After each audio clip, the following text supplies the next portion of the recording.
Hi guys, welcome back to my channel. My name is Luisa and I will be your host for this evening. I had like a realization yesterday. I'm gonna be honest with you guys. I think it was like God that gave me the realization.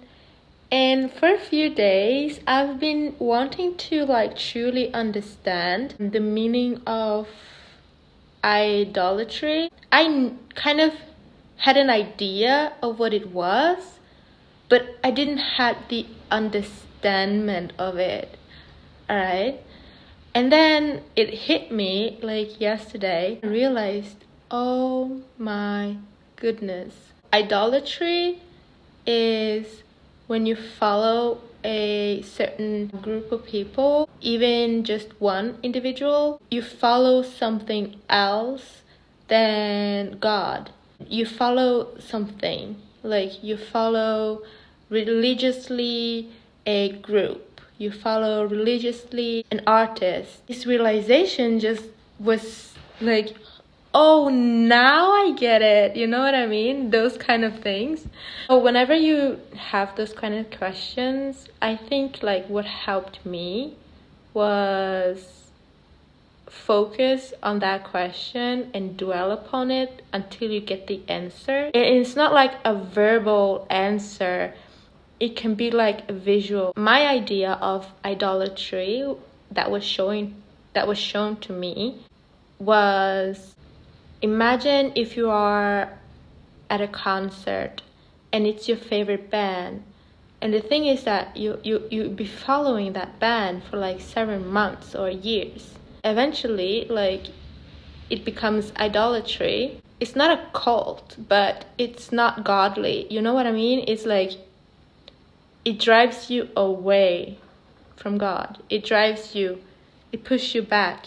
I realized that whenever you listen, for instance, to an artist religiously, like often several times a day or a week or months or years, you are drawn into that person because that person is an individual with a specific history. It draws you into them. Let's say a famous boy band or girl band. You know what I mean? Like a certain group or certain types of people that you religiously see all the time, and you know it's always there. What that does, they are basically drawing you into them, into their life, into their narrative selves. You know what I mean? It's a person with issues, with problems, with traumas, with history, with lessons, with karmic cycles. We are complex people, and therefore we do carry a lot in our DNA and in our bloodline and in our system. Whenever like you are religiously following something besides Jesus or God, you are putting yourself into more trouble than you know. Trust me. How can I further explain this? I will try to further explain it. There is an spirit behind a person, like a happy spirit or a sad spirit or happy or joyful spirit. Like there's a spirit, right, behind a person. And if a person is like singing about sadness or singing drama or heartache or pain or lust or greed or selfish desires, that person is drawing you into that feeling, and you are choosing to match the vibration of the person. You are choosing to become a part and experience a part of that particular person in which you are following. If you resonate with it, meaning if you feel identified with it, you attract more of it. And if you don't resonate with it, you do not attract that much. Thus, you don't really feel that much of connection with the person, group, individuals. It was shown to me groups of people following different groups of people. And that is not godly. Like, God was just like waiting there, this vast amount of godly energy, kind of like wanting for people to join him instead of other people. And this was so interesting. I understood more of why it is wrong, or let's say negative.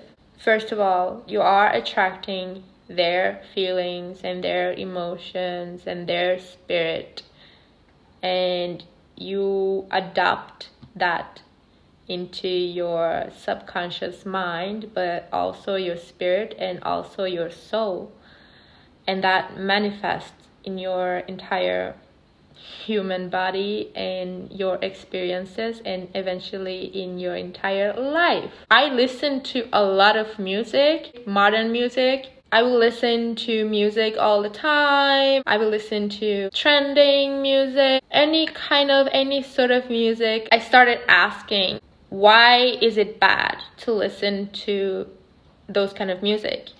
Why is it bad? Why is it a sin? What is this? If some people tell it's bad, then I have to get this idea and start to ask myself through Jesus and with the help of God. There's nothing I can listen to. There's nothing. Then I was like, sad, because music has been played. Music is a huge part of my life. It has been. And it was kind of sad. It was just like so sad to realize that it's not that great for you at all. Then I started to like ask even more, but why? I feel different when I listen to, a music that makes your feelings better. Like, it takes you to like another dimension. I had this dream, and then I was like listening to a music, but the music was not made yet. You know what I mean? It wasn't made yet. And I'm like, okay, so when can I listen to that music? Because I want to listen to music. I want music in my life, you know what I mean? Like, it's a sad world without music, I was thinking, right? And then, no, I can't. You become eventually what you listen to and what you watch on the TV or social media or whatever. You eventually become what your body absorbs. Not only your body, but also your mind. Now it made sense why they told me and why I heard some religious people telling me to not listen to modern songs that is not to God. I thought initially, I honestly thought that was a lie. That was something to, mess up with me. And thus, I didn't listen to it. So now I had more information of it. And now I have more understanding of it. And even if I knew for a long period of time that music changes your mood, it changes your vibration, it changes your the way you think and the way you rationalize and the way your logics are, you know what I mean? So it changes you. And I knew that for a while, like for a very long period of time, but I thought it wasn't that much of big of a deal. And recently I learned that it is that much of a big of a deal. I've tried to discover or find more music direct to God or Jesus, but I still am very selective about that because I don't want to say anything wrong, because I acknowledge that my words that comes out of my being are powerful, and it is creating my reality, but also my life and the way I experience things. So it is very powerful because it comes from inside of your being, and when you put that in the world, it becomes something, right? Like that has a strong effect. But then I realized my thoughts has so much greater effect as well. It's not greater, but it does has a lot of effect as well. And when you listen to, let's say it's your favorite music, let's suppose, and you listen to that song, supposing this, one time each day for a year, and that particular song says one phrase. Let's suppose you say one specific phrase that you identify so much, and maybe that's the reason it's your favorite song. And then you start thinking about that phrase every day for 1 year. You will be thinking of it for a whole year. That one sentence, you will start acting like it. You become it. Imagine the effect. Imagine the great effect. Oh my God, that is why this was created in the first place. I researched about gospel songs to Jesus or God.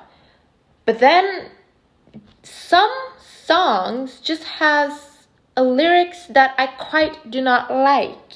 I'm very careful when selecting music lately, especially like religious music, because I don't want to say anything wrong. Say positive words only, only positive, good words to God and to Jesus only. Many of gospel and religious songs don't do that. Sure, they acknowledge the presence of God and Jesus, but what are they really saying? What is that they really mean to say or to tell you? You know what I mean? Let's suppose one sentence that I think would be good. God is a friend of mine and I love him with all my heart. That is a good phrase. It could be. You got the point. And so on, okay? Many lyrics out there are negative, loaded. Like it doesn't serve the right purpose. Some people are aware of it and maybe some not. But I think like a big misunderstanding has happened along the way. I'm happy to share this with you. Subscribe and also thumbs up.